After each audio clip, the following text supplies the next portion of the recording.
It's tax season, and at LifeLock, we know you're tired of numbers. But here's a big one you need to hear. Billions. That's the amount of money in refunds the IRS has flagged for possible identity fraud.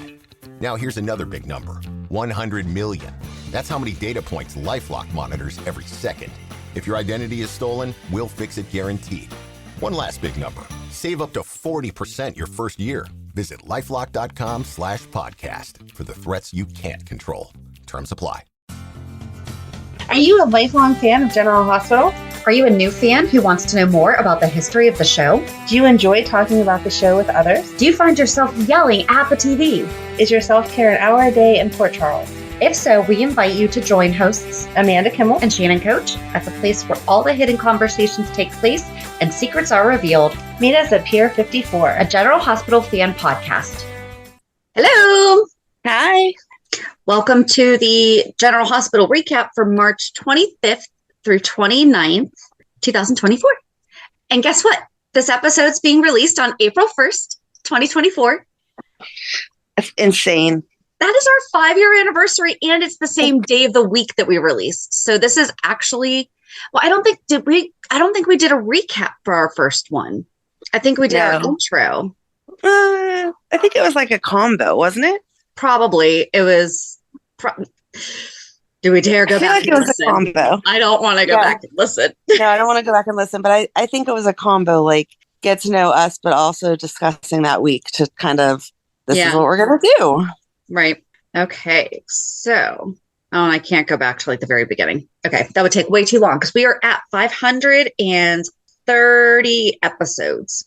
That's crazy. That's how many we've released. And we kind of forgot that April was coming up and that it was our 5-year anniversary. So we've planned nothing special.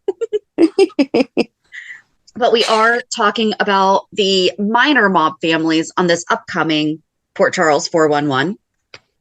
And nobody emailed me on this, and I'm really happy about it because as I was editing, I'm an idiot. We're doing the HIPAA for mobs and MIPA. Enforcer begins with an E, not an I. Yeah, it does. So I put it on the picture in parentheses, E next to the I. Oh, that's funny. That's funny. Yep. Never even crossed my mind when we said it. Nope. And you know what? I don't think it's even when I was editing. I think it's when I was writing up the show notes and I was typing it and I was like, oh, because I spelled it correctly when I was doing absolutely the notes, but not, you know how that happens when you just think of things. Yep. So we do have one Port Charles pipeline that is pretty specific to Sonny and everything that happened on Friday. So I feel like we can wait for that to bring it up. That way we can tie it into our discussion. So let's just remember. Okay. Remember. Yes. And then because I'm a nerd, I'm sure no one's going to be surprised by this. We talked about the Kevin conversation last week. And I meant to go back and listen because he didn't really he cited that one book as kind of the start of psychiatry, right? And the start of studying, but it wasn't specific to what Marshall and Stella were talking about, right? Like he did not reference anything. Oh my gosh, is it a thing? It was labeled the protest psychosis. Oh, wow. Like, so there is a book, The Protest Psychosis. I did not read it, but it's Jonathan M. Metzl, How Schizophrenia Became a Black Disease.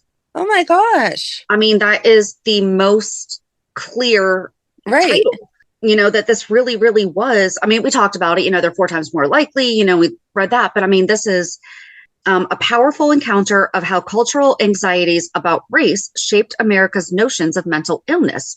The civil rights era is largely remembered as a time of sit-ins, boycotts, and riots. But a very different civil rights history evolved in the Ionia, because it's Ionia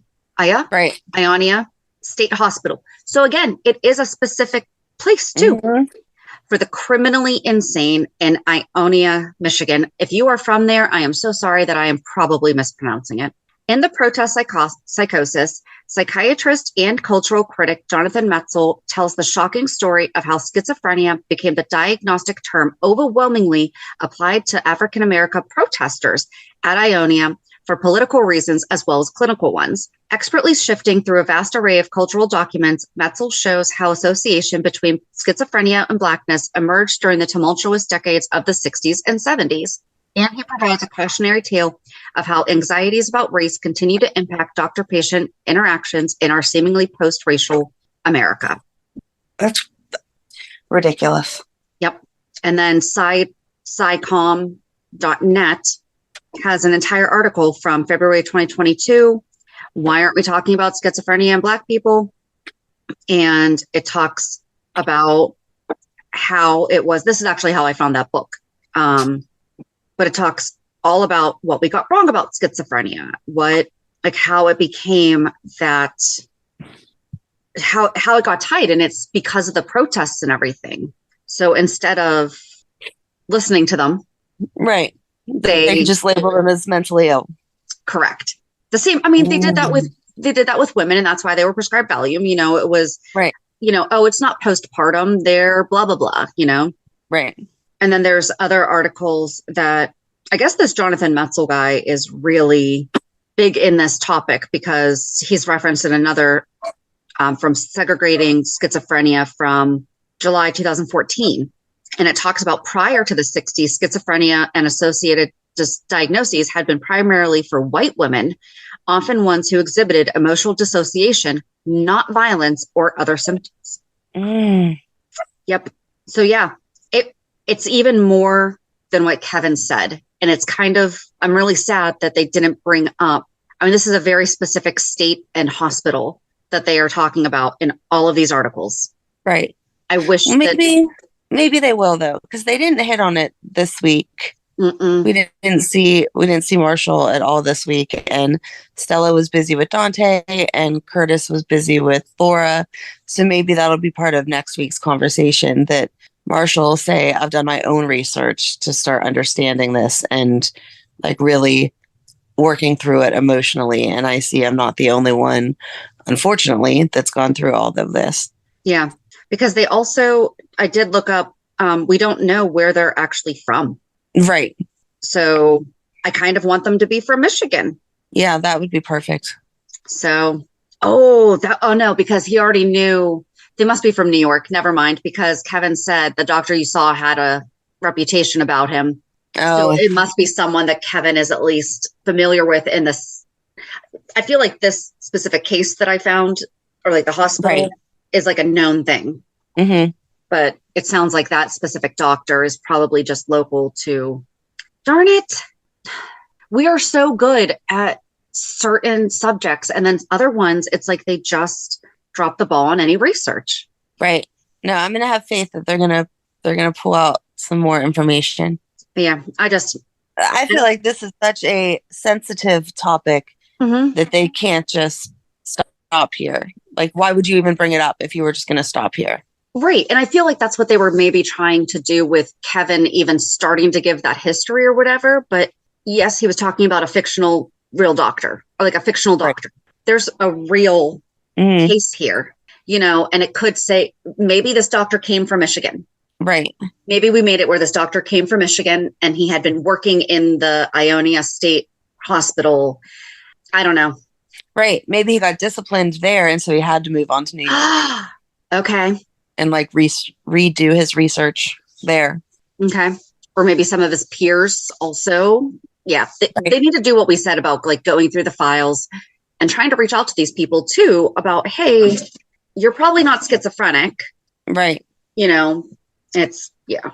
So that was the little nerd out that I had this week. Okay. Well, thank you. Because it's crazy. It's interesting.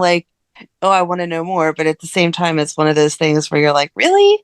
Why was this a thing? Why is this our history?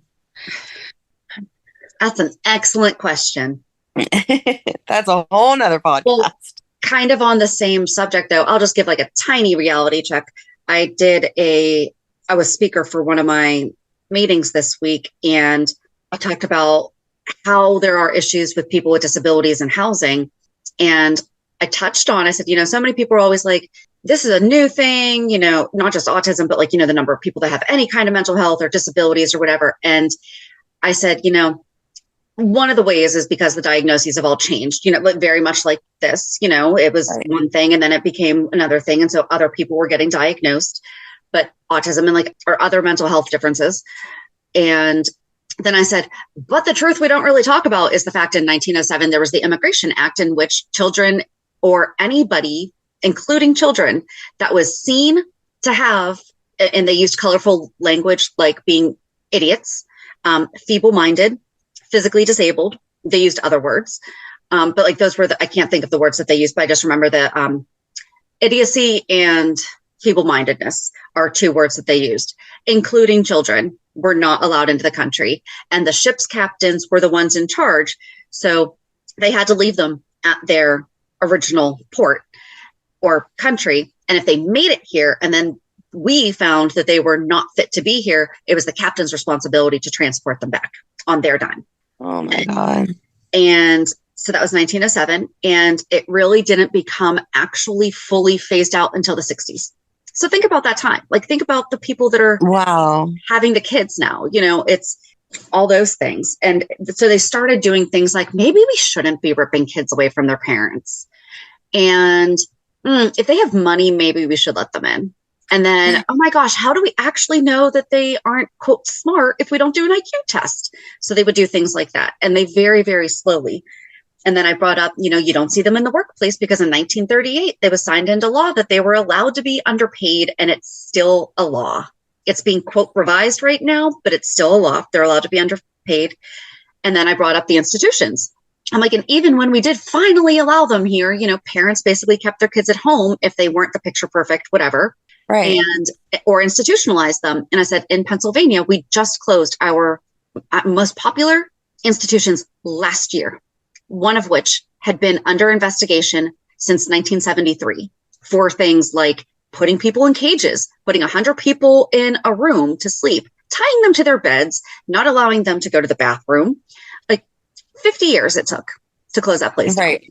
Mm-hmm.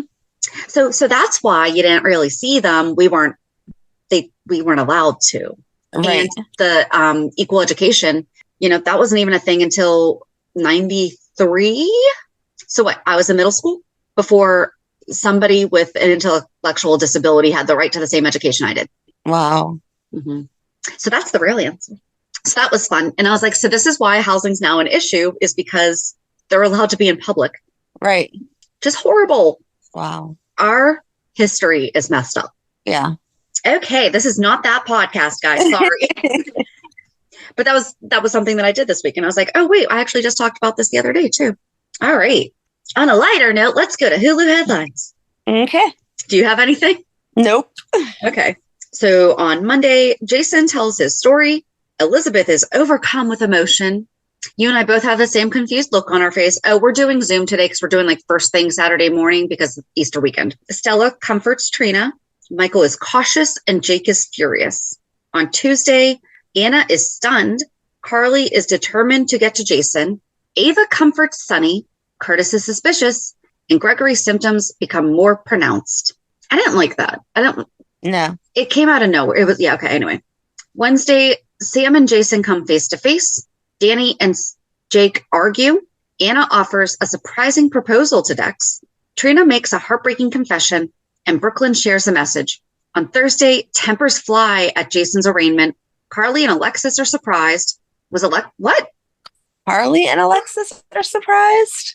Sonny has his doubts. Sam gets some hope, and Nina is insistent. And then on Friday, Jason meets with Sonny. Ava and Sonny have a close moment. Anna learns some important information. Valentine makes arrangements.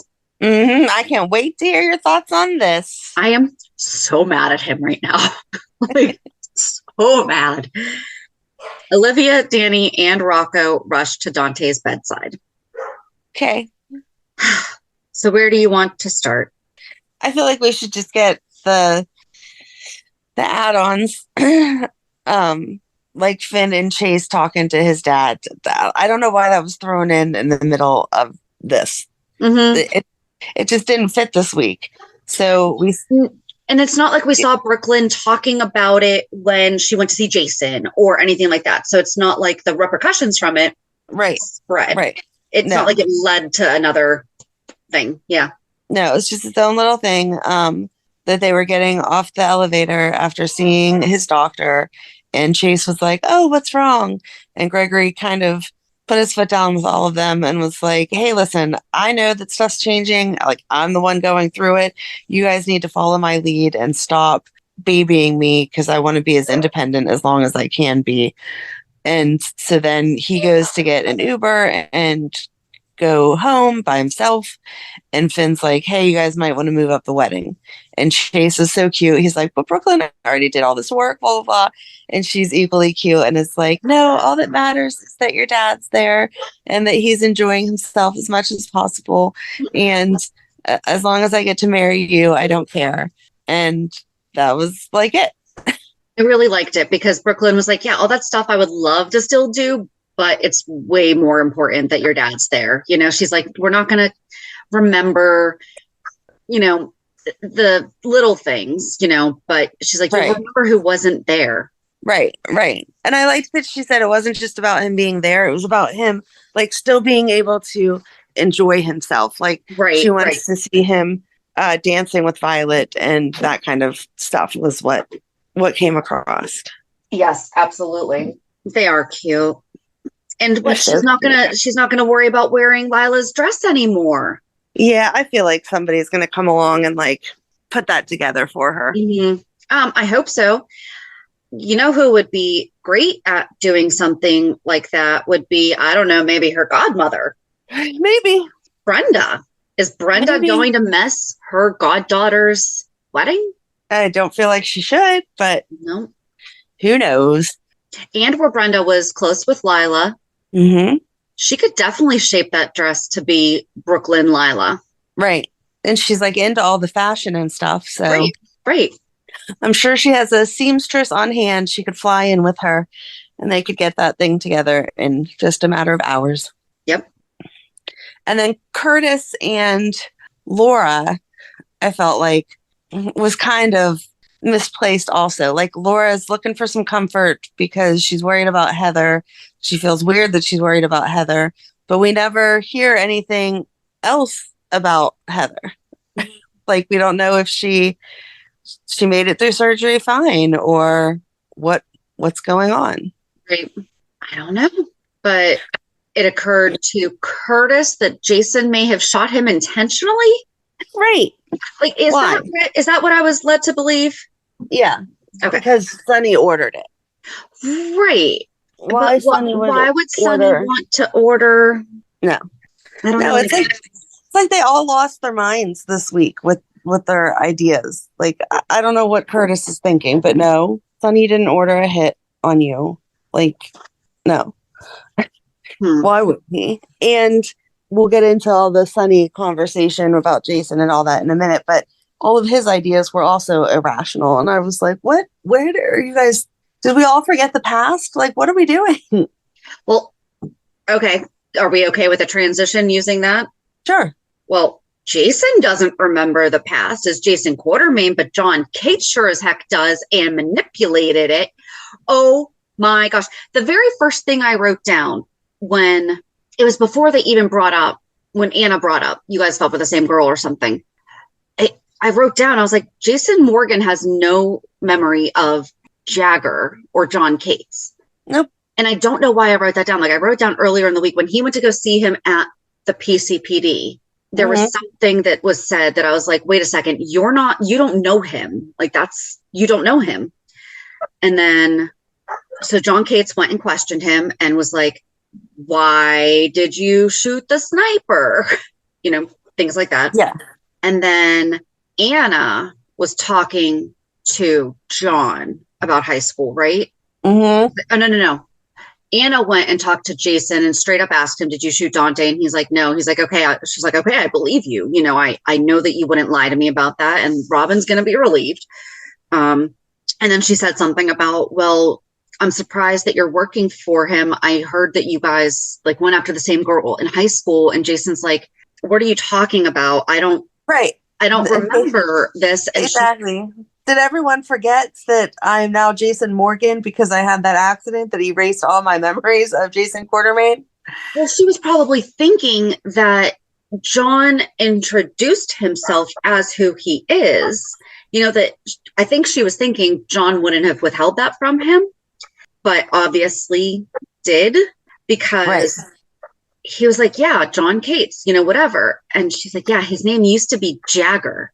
And that's when Jason realized, oh, that's Stone's brother.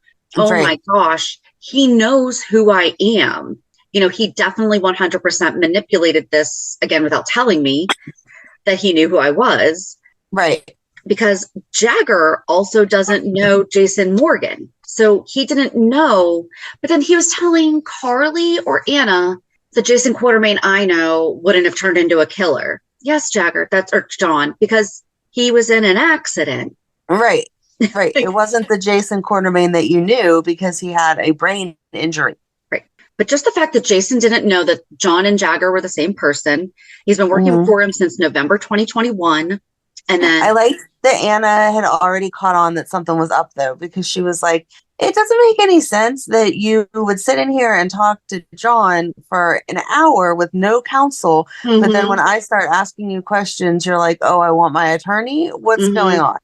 Right. And then once they put the pieces together about John being scum, then he was like, wait. I have a whole story to tell you because, this is not okay going on. And then he started talking about Britt, and that's when Anna realized nobody had told him yet, and she told him. That was sad. That was sad.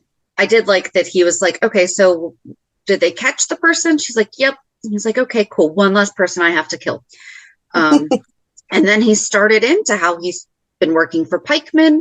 He told John that he was assigned to kill Sonny, and John still had him go. And that's when Anna lost it. She's like, wait a second. He and I went to the warehouse, and he knew we were going to be shot at. And Jason's like, yeah, that's what happened. But he couldn't allow Sonny to be shot, to be killed. Right. And then Sam went to visit him.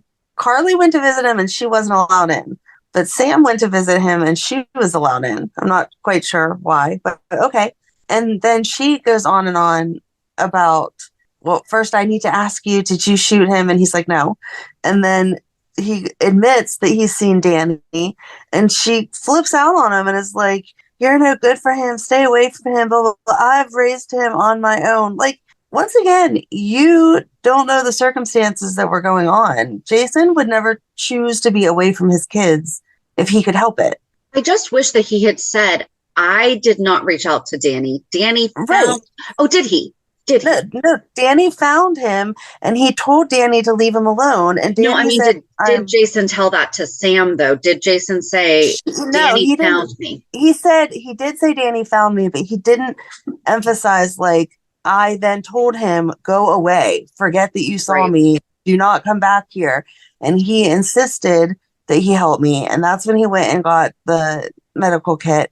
And then even after he gave me the medical kit, I was like, okay, go away. Do not come back here to see me.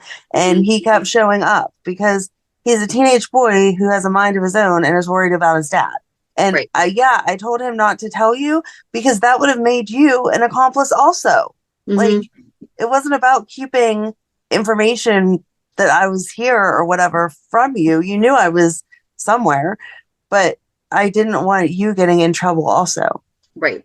Or being put in the position of telling our son that now that he told you that he knows where I am, that you're going to go turn me in, because he would never forgive you for that. And I think the answer to why Carly wasn't allowed in, but Sam went when no one else was with him. Carly wanted to go when Anna was in there with him. Oh, okay. I wasn't sure what the reason was. She should have taken a number and sat down and waited, but... Yeah, I guess. Because Brook Lynn said she only got to see him because she knew the desk sergeant because of Dante. Mm-hmm. So I just wasn't sure how it was decided. Yeah. Right. No. But maybe that's why Sam got to go, is because the desk sergeant also knew her because of Dante. And so he was like, okay, fine. But it still seemed odd to me. Mm-hmm. But yeah, and I just didn't like the way that Sam was laying into him and then was like, "You're no good for our son. Stay away from us, blah, blah, blah." Like, really? And then later on, she says something about, like, he's just not the man that she knew or something. I'm like, what? Again, are you rewriting history? Like, you may not want to be married to him anymore, but you had a respect for him the way that Carly had a respect for Sonny, no matter what. Right. So, I don't know. I didn't like all that this week. Like, people forgetting where they came from. Mm-hmm. So, but I mean, if Sonny's acting erratic, though, it's explainable because of your boy. So I wasn't sure if Sonny was supposed to already be on those meds that were not as effective or not when he was being so irrational. I'm going to guess yes. First of all, let's just go there. Mm-hmm. He has been the one planning to kill Sonny for over a year. Mm-hmm. Why? Because he's been running pikemen. Well, why? He hasn't been running pikemen for over a year. Mr. Brennan was. He's been running pikemen since Brennan got arrested. Right. But he's been working with pikemen. Yes. Basically since Sonny came back from Nixon Falls is what it sounded like almost. When was that? No, I guess that was 22, right? Yeah, that was 22. Yeah. But so he's been working for pikemen. Pikeman's been trying to take Sonny down, but then he's on board with the let's kill Sonny. Well, I think originally they did say like the plan was for him just to take money and they would use him and then just kill him whenever they were done, like they did everyone else. But Sonny couldn't be bought. And so now the plan has to change to we're going to kill Sonny. You going to defend your man here? No. Like, what the heck? Not at all. Main reason being is that he is messing with his meds. Yep. I still do not condone the whole we're going to kill someone thing. But the fact that he is intentionally, this is what I don't understand. Because I don't feel like he would do that to Nina. Right. So there's that. Mm-hmm. And Valentine is not one that doesn't care about the collateral damage, at least from what we've seen. He knows if you mess with somebody's bipolar meds, that could wind up in a catastrophe for the kids, which right. I'm sorry, I don't see him being okay with potentially putting children in danger. Right. Or Nina in danger. Yep. Because she's still throwing herself at Sonny. Right. And you know that they're going to wind up blaming Ava because that's what she did to Morgan and she's living with Sonny. And so this is all going to come back on Ava. Yep. I'm mad at him. There's absolutely zero defense. And then he's still trying to withhold it from Anna or be like, but she can't find out. Right. You don't want to find it out because she's going to put the pieces together and then you're going to be in big, big trouble. I'm not happy about this at all. Okay. So what was the thing when Mr. Brennan, so after Valentine left and the prison guard drove him again and then stopped and he got out and the driver is deaf. And so he did sign language and he said something about Valentine. What was that? What Brennan said? Brennan was talking his ear off about you're taking me back home. And, you know, he and I have the same past and blah, blah, blah, blah, blah. And then I think that's when he realized that the guard actually didn't hear what he said. But then the guard signed Valentine to him. Is that what happened? He signed the name Valentine. I didn't understand what was happening there. Oh, no. See, I thought that he was just signing like, okay, now we're here. You could go back inside. Everything's fine. And he was saying, good job, Valentine, because the guy wouldn't have heard. Right. And Valentine used somebody's disability to his advantage. Right.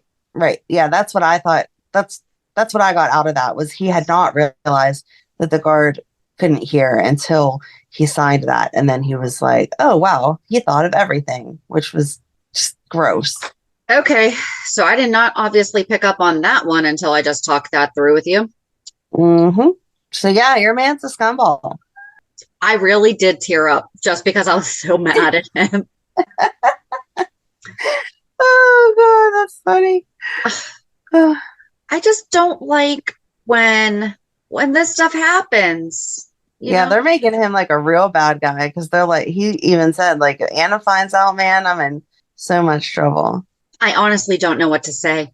It's just ridiculous. It's ridiculous. But yeah, so Sonny's acting irrational because there is the arraignment and they find that Jason can get out on a ridiculously high bail.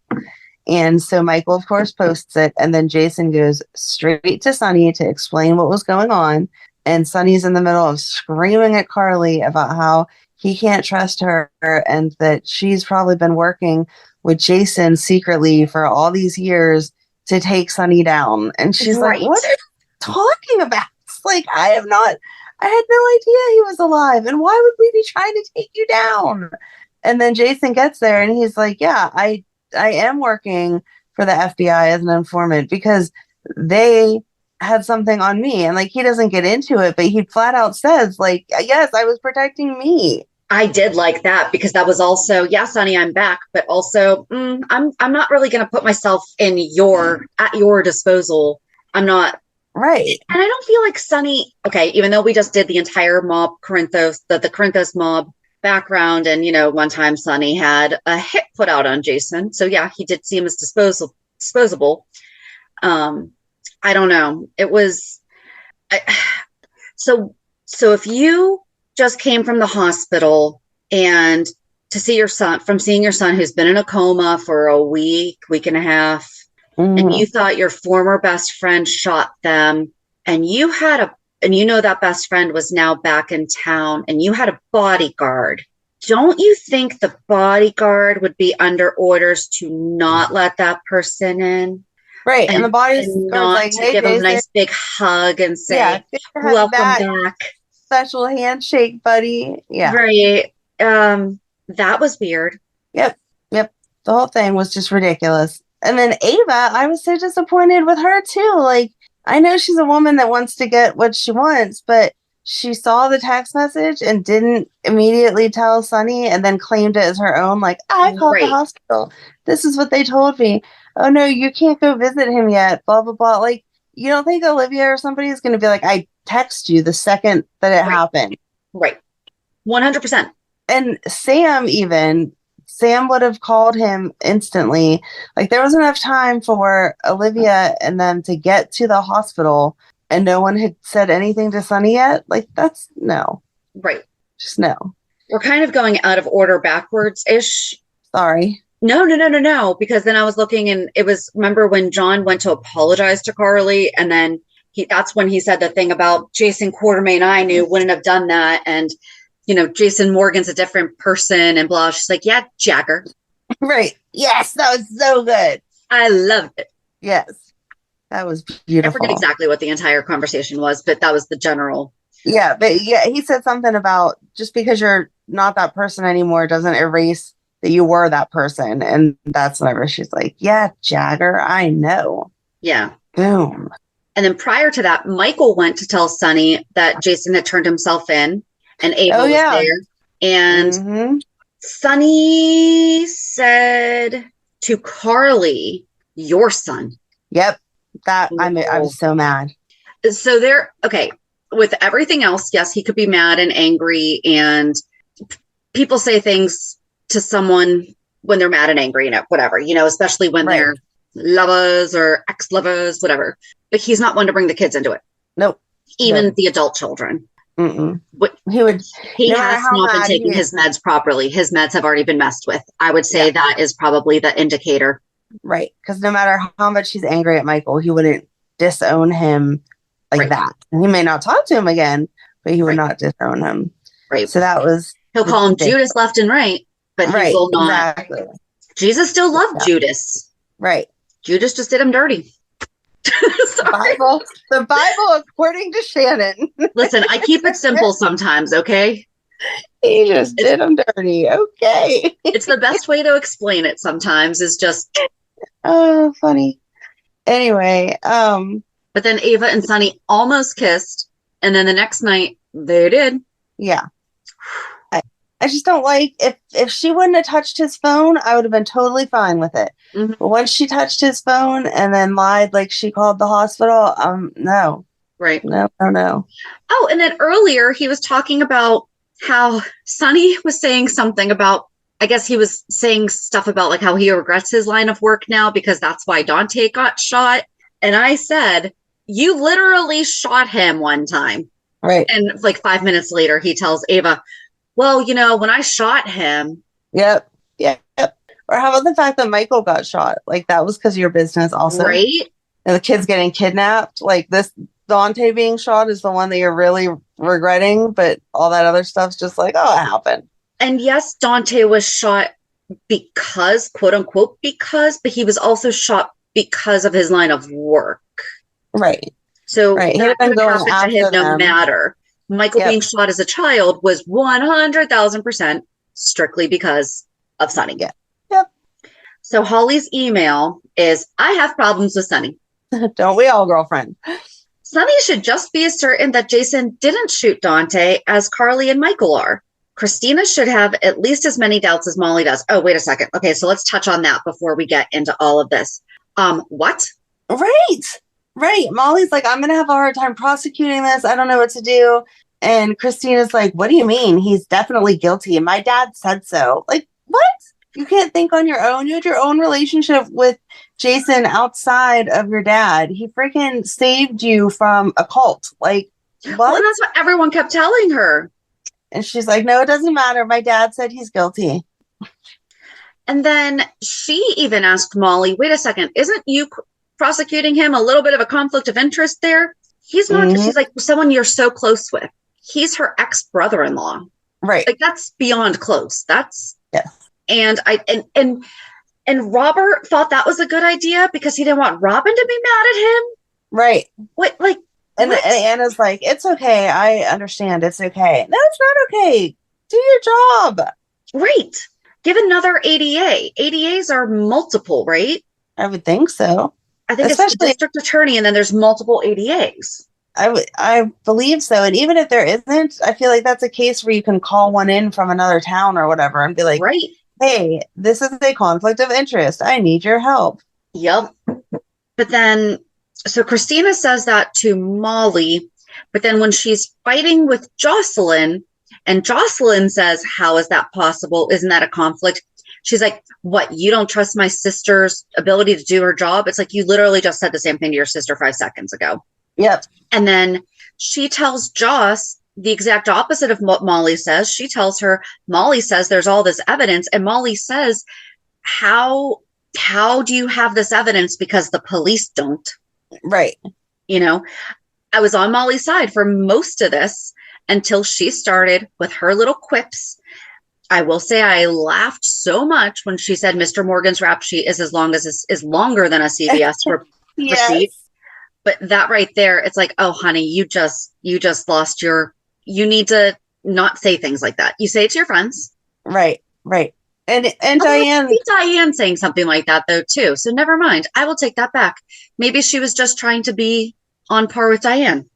Yeah, but you're never going to be on par with Diane. And that's what Diane kept saying in her own way. Like, stop bringing up all the rest of his crimes. We're here about this one. And I love the way she twisted it and was like, I'm sorry, are you talking about all of the acquittals and not guilties that Mr. Morgan's gone through before? Yes, I am aware of those cases where he was not found to have done anything wrong. Right. And then, all right, so maybe with that, then we can go back to finishing. I did like Liz basically coming around the corner and telling Kristina and Joss, you need to stop this. Right. You're going to get Joss went in to find Carly. Yeah. You don't need to be doing this right now. The court will have its hearing, and that's what will happen. Mm-hmm. So, to continue Holly's email, 2 things. 1, everyone keeps going around, but where's he been? Including Sonny and Drew, as if there's no possible explanation.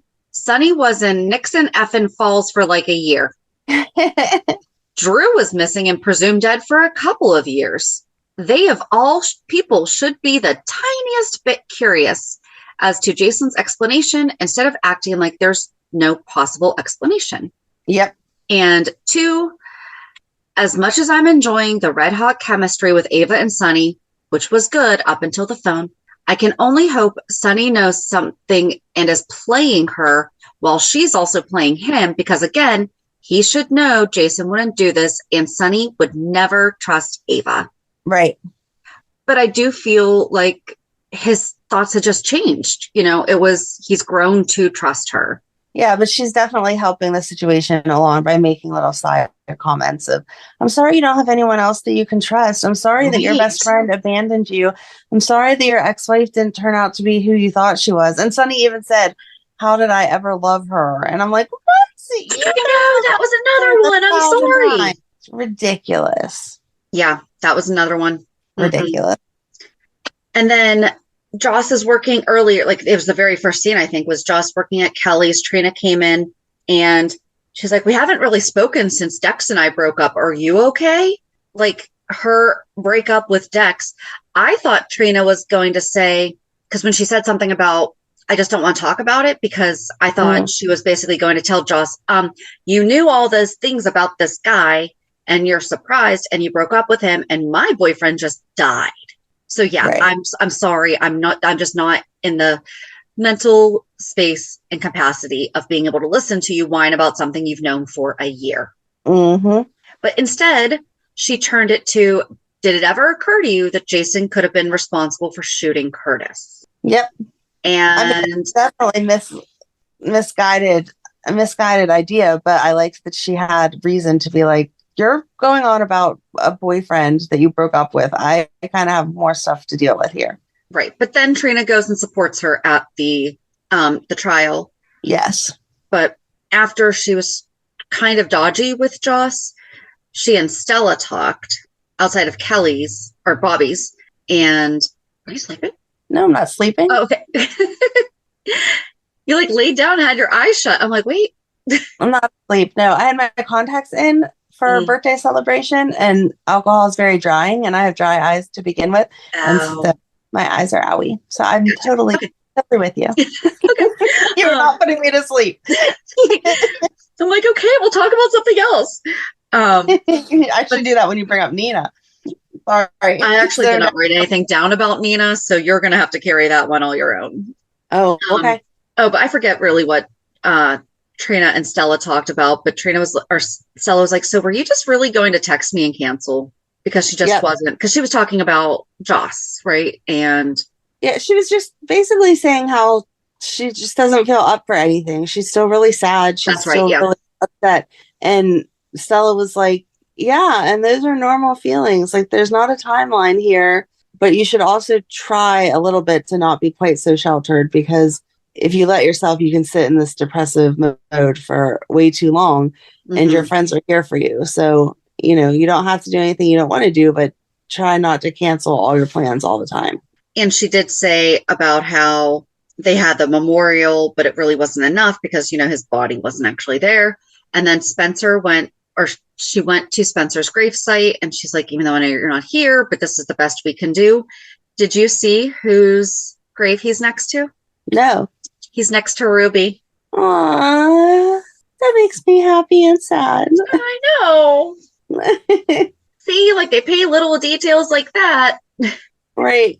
And then, okay, here's my question for you. What is your jinx? Did we talk about this before?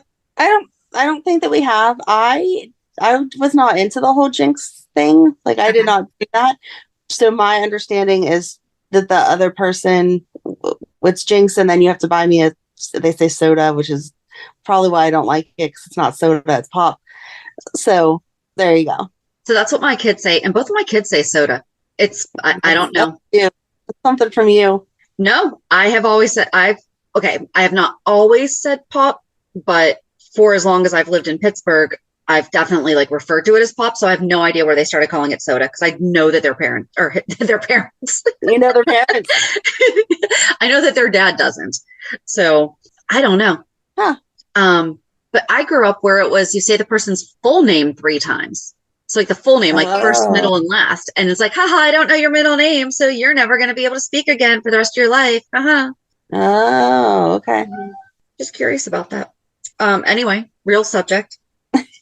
Oh, Brook Lynn went to go see Jason and brought him a letter from Monica that said, I believe in you.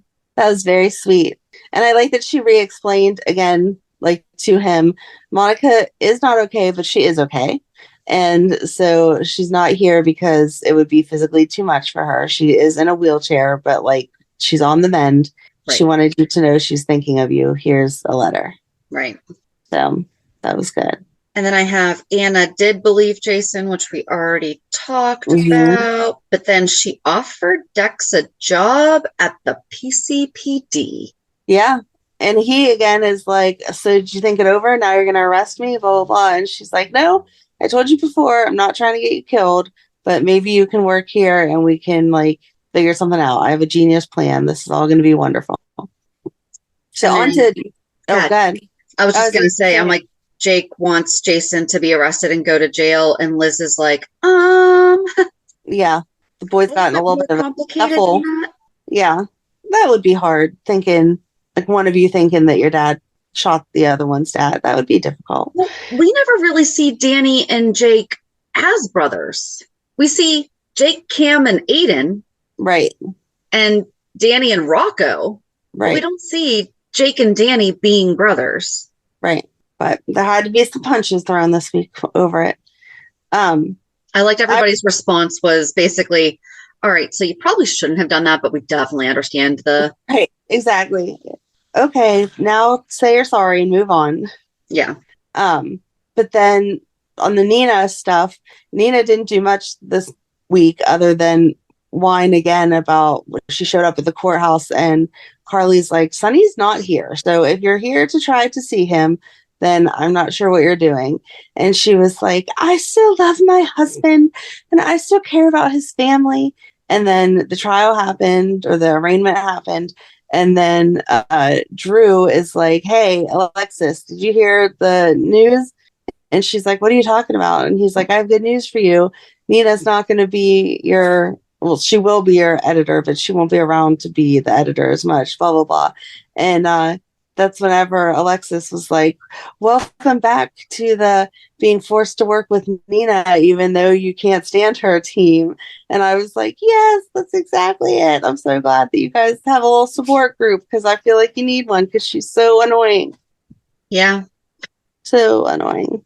And Confide and Ava still like help save my marriage and Ava's knocking on your man. Yeah, I feel like that's going to be a problem. I want Ava to finally say it. I want her to be like, how loyal did you think I was going to be to you after you cut my baby out of my stomach? Well, that's what I was going to say. I'm like, I'm really actually surprised at Ava just because she has made a point of saying, listen, we have a messy past and we've moved past it and we're friends now. So I am surprised at Ava's actions, but she also knows that Sonny is dead set on the divorce, which he has already served the papers. Right. And she has said to Nina, he stop it. Like he's not. Yeah, he's over it. Yeah, like you did something wrong, and this is what happens. And I think the only thing we have left is that Sam pleaded with them to not. I did not like how she attacked Portia. I kind of liked her point though. If it was roles reversed, would you be like, fine, Curtis can go to the recovery center? Right. I don't think it was the way that she said it. It wasn't the, okay, but if this was Curtis, would you let them? She was like, well, I'm sure if this was Curtis, you wouldn't have a problem with it. First of all, when she told them, Portia didn't know that that was even the plan. And then like, it's like Sam was telling her this is the plan. And she was like, oh, well, they must have a good reason, and it was just, she was kind of saying, let me look into it. She wasn't saying, well, that's what they said. So yes, absolutely. She was like, well, they're better equipped with blah, blah, blah, blah, blah. If Sam had just come out and said at the first thing, which was, listen, so Lulu's in a facility, and if Dante goes to a facility, Rocco's going to lose it. Yes, yes. And Portia would have absolutely understood that from go. It didn't need all the extra drama. Right. But then Sam was reading a book to Dante. I could not find what book it was. I Googled the exact sentence that she said.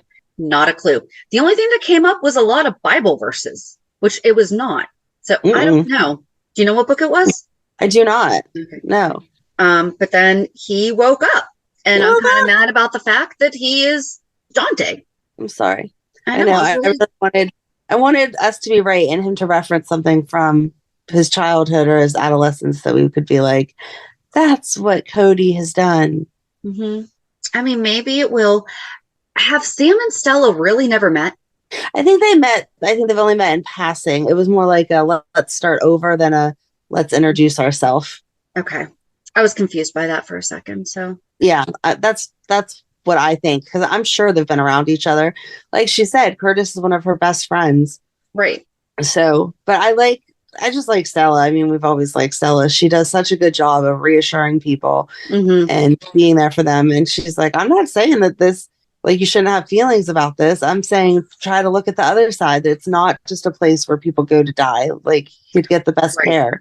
But then he woke up and he was like, yeah, by the way, it wasn't Jason. And in fact, Jason saved my life. Thank goodness. Mm-hmm. So thankful for that. I just wonder how much trouble he's going to be in with the FBI, though. Like, do you just get to quit working for the FBI? Like, I'm going to guess no. Like, no one's looking for him? It's kind of odd. Well, Valentine's going to be soon. Mm-hmm. Yeah, again, your man, disappointing. Well, and this is the other thing, is that, so Valentine knew Jason was alive. No, he didn't. He only knew the name. And he said that was, okay. So he did not know that Jason's been alive. Okay. No.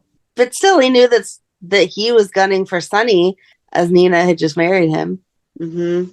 While he's madly in love with Anna. So it's not like, this is why I'm confused. It's not like Sonny stole Nina from him. He divorced Nina. Right. Yeah, he's been over Nina for years. Right. So why?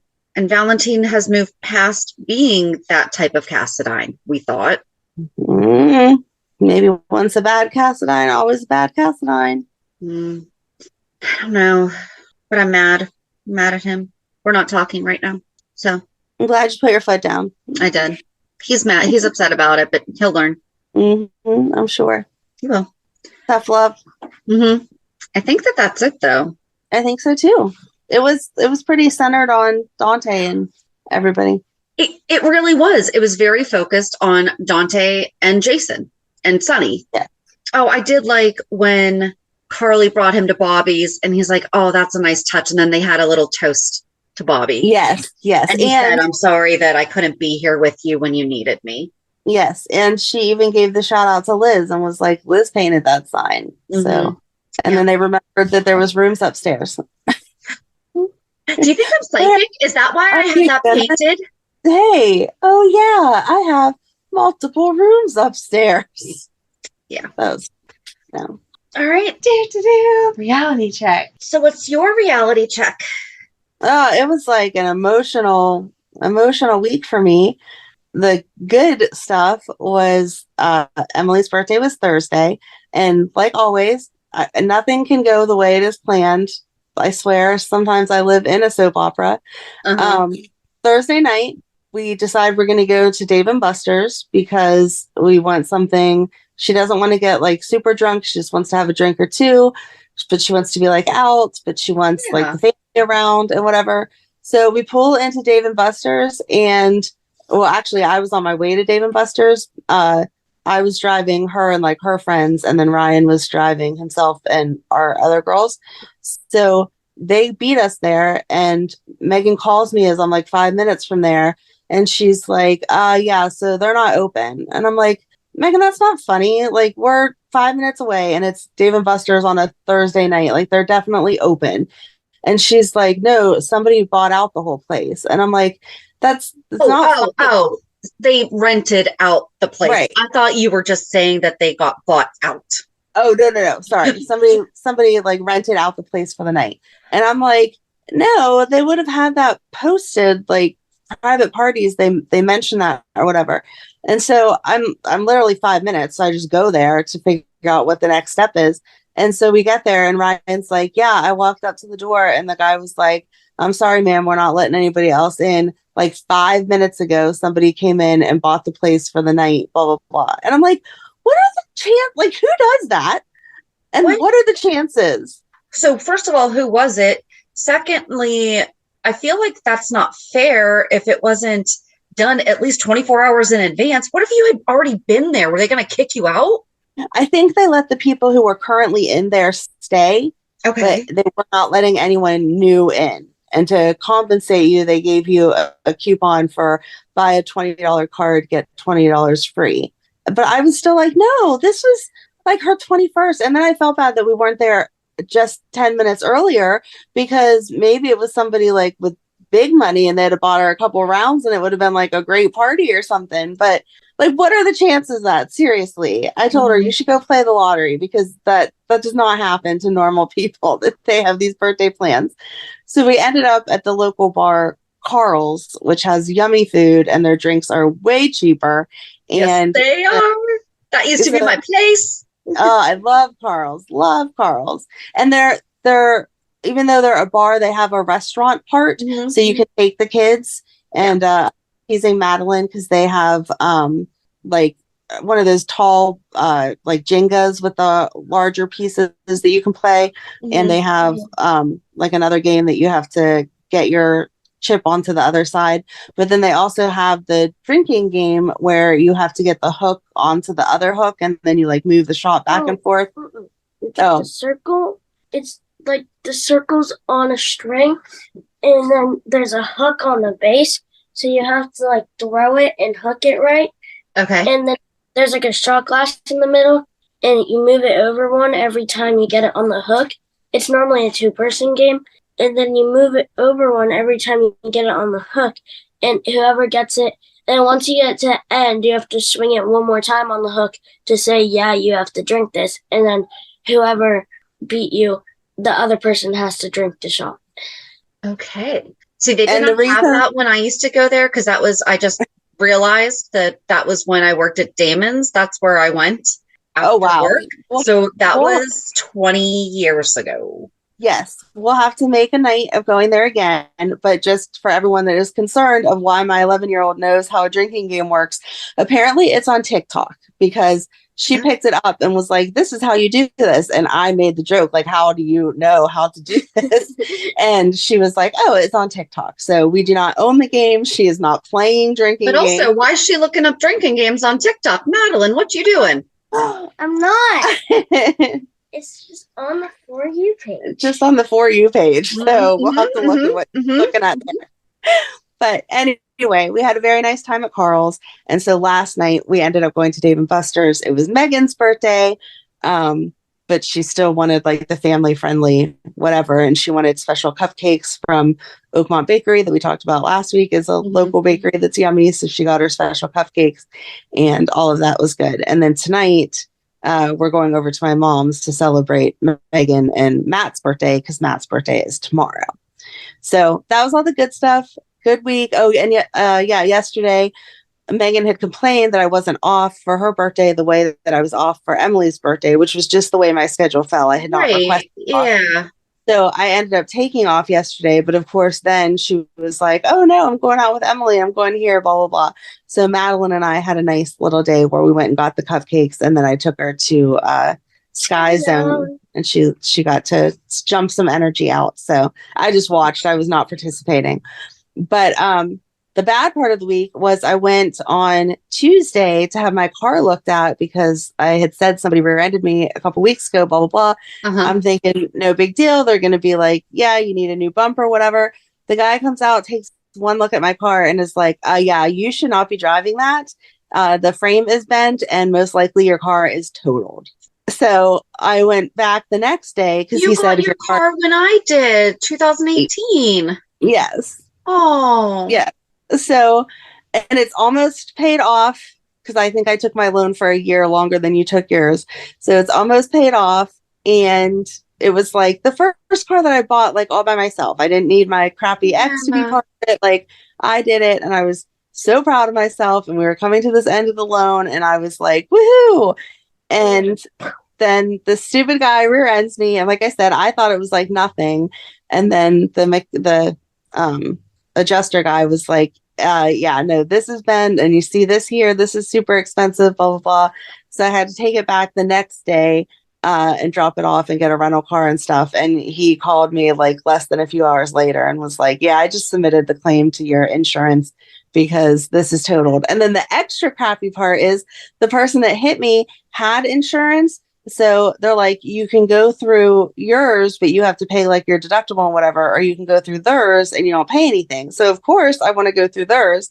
Right. I called hers and it's this insurance I've never heard of before. And the lady's like, oh, we never got a claim from our person that anything happened. So I have to investigate all this stuff. And there looks like there may be some issues with this policy. So if you want anything done with your car, you'll have to do it with your insurance, and then we'll have to fight it out. After them. Like, are you kidding me? This is ridiculous. It is clearly your guy's fault. He rear-ended me. Okay, not to put a damper on this, but when was it? 2020, 2021? What year was my Avenger totaled? I forget. But, oh no, it was 2019, because it was the day I went and got my real estate license. Okay.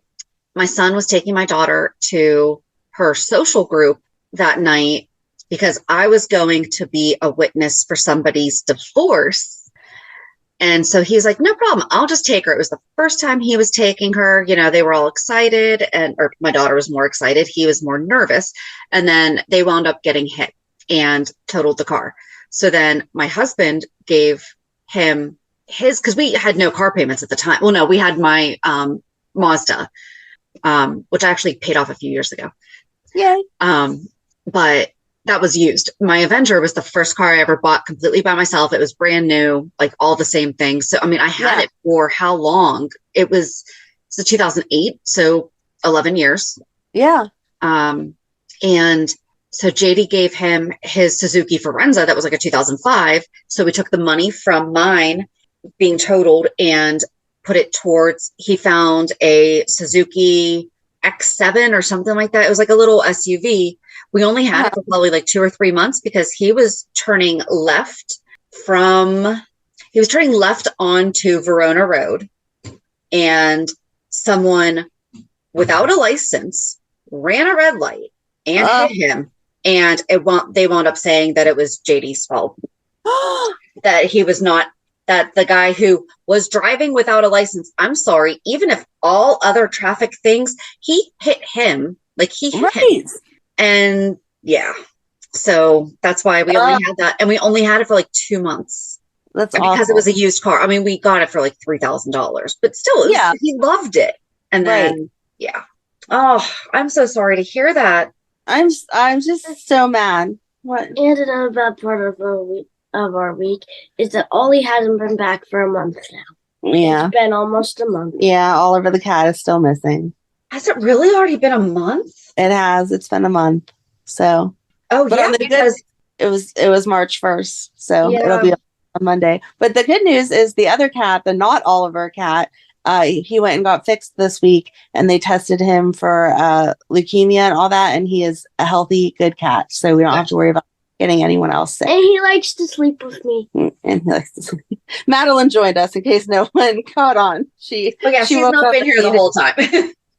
She woke up just for reality check and was like, here, let me give my input. So, but no, anyway. I actually just woke up and I heard you guys. So I came in.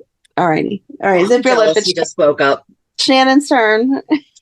So on Monday, my daughter and I went to it's called the Hiram G. Andrews Center. And basically it is kind of like a tech school, but it's one that she could actually live at. And she liked it. And the way that they have their programs is, so she's still going to finish her 24-25 school year at her current school, but that's the last option. Like that's the longest that she can go. She can't go after that. Yeah. So they have where they'll kind of test them, but let's say she's not actually ready socially or academically to be accepted into one of the programs. They kind of have like prep courses that they take. It's year round. It's 4-month terms. They have a week off in August, a week off in April, or whenever Easter falls, and then 2 weeks in Christmas, like in December. And she would live there, but I feel like where she would go would be the first program where it's 3 different levels, and each level is a term, which is the 4 months. And the first one would start off as, it's more teaching them like the more life skills for being independent and getting ready for those courses. And even if they go and do those courses, doesn't mean that they have to go and get a certificate or diploma. So, oh, nice. So it's like she could just go there and get the life skills too. And then she doesn't have to, she can, but they don't have any programs of interest right now. She really wants to learn jewelry making, and they do have a welding class. And I'm like, you could use that for jewelry. Yes. But, they do have a 2-week trial that you can do at any time. So I think we're going to and she wants to try it, and we're going to try to do that in the fall. So that way, because there's no way we're going to get it up and done before school gets out. And then I said something about summer, and she goes, "You're not ruining my summer." She didn't mean it like that, but she was just like, "No, we're not. No. I said, "No." I said, "That's fine, because that's where I am too, is no, we're not doing it. We'll wait until the fall. That way it just feels different, then." So she's going to do that. And I'm working on getting more information about it, just because, there are certain things that we need to know. Yeah. So, but it sounds like there's at least that option. And then on Wednesday, I had a closing, and it was without a fail, every single real estate transaction winds up having something. Even it could go smooth as anything until the last 2 days. And that's what happened here. And it kind of just got like a little wonky Monday and Tuesday. And then Wednesday, the seller calls me. Well, the house had been vacant for a while, and they just did work on the plumbing last week to pass like a municipal requirement. And the water authority had just come back from getting her final reading and called her and said, so you definitely have a leak somewhere. It's not a lot to where we're worried about a bust pipe or anything, but it's definitely it's been consistently leaking since last Thursday at 5. And then we looked at the calendar and we're like, oh, that's when they were doing the repairs. On Tuesday was when they were or on Thursday was when they did the final testing. So whoever was doing the testing left one of the faucets on. Oh, geez. So she was at work. Closing was at 4. It was like 1 o'clock. I said, I can run over there. It's only 15 minutes away. I can run over there and get it. And I was definitely not going the speed limit, but I was not going as fast as they stopped me for my first speeding ticket in almost 20 years. Oh, no. And I even said to him, I said, listen, I'm not going to try to lie to you right now and tell you that I was going the speed limit, because it was through the local park that's around here that the speed limit's 25. I said, I admit, I was not going the speed limit. I said, but I really don't think I was going as fast as you said I was, because he was doing stopwatch, not radar. And I wasn't, he was very, very nice. So it's not like I was being argumentative, but I was just like, I honestly, truly don't think I was going that fast. But I guess because so many people zip through there, and they do. And I told him, I said, I'm one of the people that have actually called the police because somebody is driving so erratically through here. I guess the residents got together and asked them to do a study. And one of the people allowed him to sit in his driveway, and they painted the white lines. And sure enough, as he's writing up my ticket, someone goes, huh? And when he comes back, he looks at me, he goes, I saw. I'm like, okay. I'm like, so in hindsight, mine's really not that bad. He's like, I can't go after him. I was like, I know, but I'm like, but those are the people. Yes, I was 100%. And so therefore, right. You'll pay the ticket. First speeding ticket in almost 20 years. But he told me, he's like, so if you plead not guilty, we could probably negotiate this down to 5 over, because he wrote down 10. He somehow says that I was going like almost 20. Oh, yeah, that's not me. So I was like, I'll give you the 10. I said, I will 100% give you the 10. I was like, that seems reasonable. So then I didn't know, if you plead not guilty and you try to negotiate down, it's like a sincerely significant amount cheaper. Yes. I didn't know that. I didn't even know that you could contest it. Yeah. So I'm going to do that, because I feel like he wouldn't have told me that if he wasn't willing to work with you. Right. Especially where somebody went flying by me. So then sure enough, I'm coming back, and I'm like, I'm going to go the other way home. I get down to the bottom of New Texas, and there is a car flipped over. Oh my. So somebody must have run the red light going on 22 as somebody was crossing to go on, because it's how the car was hit. Like the car was flipped this way. Yeah. So it looked like everybody was okay. But then, we're all doing the 3-point turn to turn around and go back up the hill. I had to go through the park again. And so I was like, I am going 25 miles an hour. And so I did. And sure enough, somebody is right up on me and decided to go around me and speed away right at the same place that he was sitting, and he wasn't there anymore. Of course not. Of course not. And I'm like, this is who you're supposed to be catching, not me. Right. So, yeah. No, I'm sorry about your speeding ticket. No, me too. But I don't know. I was just like, yeah, I'm like this really stinks. Especially and I even said, I think it's just funny because I'm seriously trying to get to a house because there's a leaking pipe. I said, and we're not sure what's going on. Yeah. So, yeah. Sounds like we kind of both had like eventful good and really weird bad weeks. Yes, exactly. Bad car weeks. Yeah. So that's it. That's it. Join us on Thursday as we discuss the minor mob families. Yep. Have a good week and happy anniversary. And happy Easter. Yes. But happy anniversary. Yes. 5 years. Crazy. Crazy. All right. You said have a good week. So yes, we'll meet you at the pier. Bye. Bye. If you enjoyed today's show, we invite you to go to peer54podcast.com to subscribe on your favorite platform. Don't forget to leave us a review. And you can also follow us on many social media channels. Just search for Peer 54 Podcast. Also, we are not perfect, so if there is something that we missed or messed up, just let us know by emailing us at peer54podcast@gmail.com.